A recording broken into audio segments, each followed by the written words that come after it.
Hey, Divi Nation, thanks for stopping by our documentation to learn all about our Divi divider module.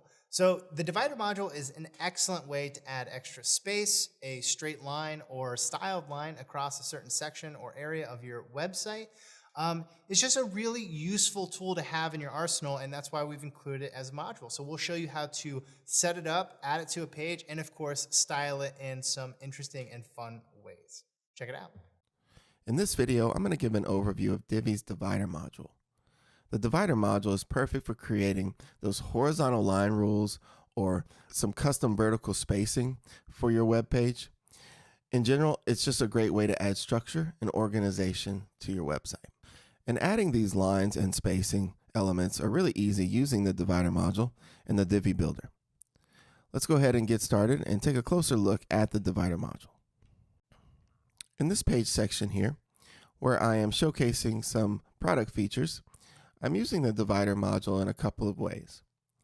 The first way is to establish some division between my headers and my sections, and also to add a decorative element here, just to let the user know that this is a header. And I've used it on multiple areas of the page as well. Right there above this header, and so on. So it adds some consistency to your headers, and it's a good way to keep the page sections divided. The other way I'm using it is simply to divide my product features with this little piece of text right here. And you can see that little thin gray line right there. So let's go ahead and take a closer look at the settings of these two divider modules to show you exactly how they work. Now that I have my visual builder enabled, I'm going to hover over my divider module here, and I'm going to click on module settings. And let's go ahead and take a look at some of these settings together. Under the content tab, the first option I have is to decide whether or not I want to show my divider or not. Another way to look at it is, do I want to see the line or do I not want to see the line? Since I do want to see the line in this case, I'm going to select yes. Right under here, you could choose to add a background to your divider area here. And if I were to do it on this particular divider, it's going to show the color right behind my line. And it's going to fill the entire area there. Just to show you, in my design tab, under my sizing, you can see that the reason why my divider is so small and the reason why my background is limited here is because it's going to be limited to whatever I set for the sizing here. Right now, the height is set to 20 pixels, so that's how high my background is here. And the width is set to a custom width of only 50 pixels, and it's given a module alignment of centered. That is why we have such a small divider here. The divider weight is then the width of the line.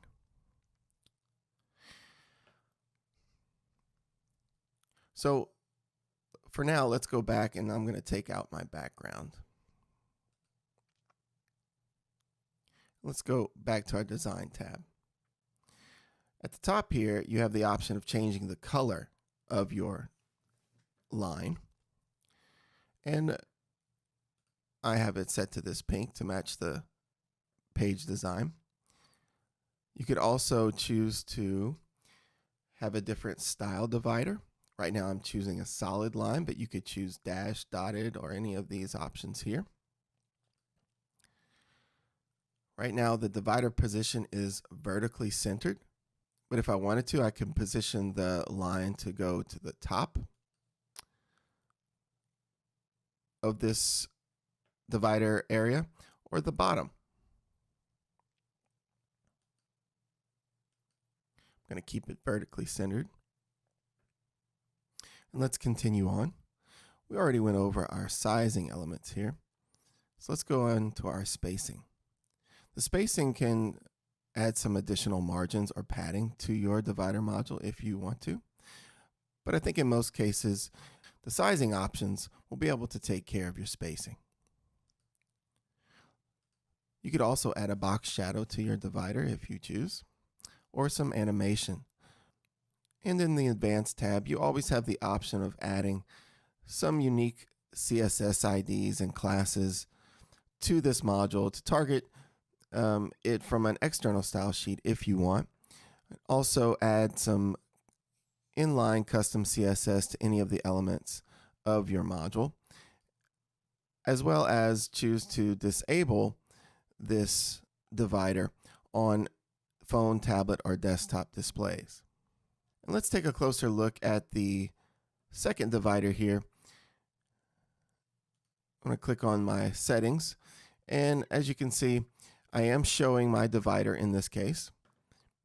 I don't have a background set, and my color is a very light gray, and this is really the beauty of the divider module. It can add these little bitty divider elements that, they may not seem like a big deal, but they actually make a big difference in the overall organization and look of your page.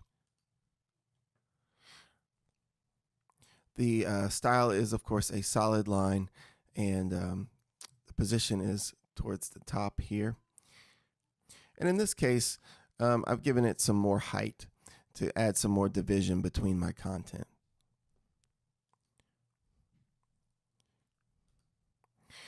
Let's go ahead and save this one. And let's say I wanted to add some, more spacing between any of these elements. It's really easy to do with the divider module. Let's say I want, some custom spacing between my title and my content below my title here. I could, of course, use, some padding or margins to do this as well. But sometimes it makes more sense to use a divider because sometimes it's just easier. If you go to your Add New Module, search for your divider here, and go ahead and select it. As you can see, the default is not to show my divider. And it's already kind of given me some spacing. Let's see what is the default setting here. If I go to my my sizing here, you see that by default, the height is going to be 23 pixels. So right out of the box, it's going to add 23 pixels of vertical space here. If I wanted some more space, I could have, of course, just increased that to whatever I need it to be.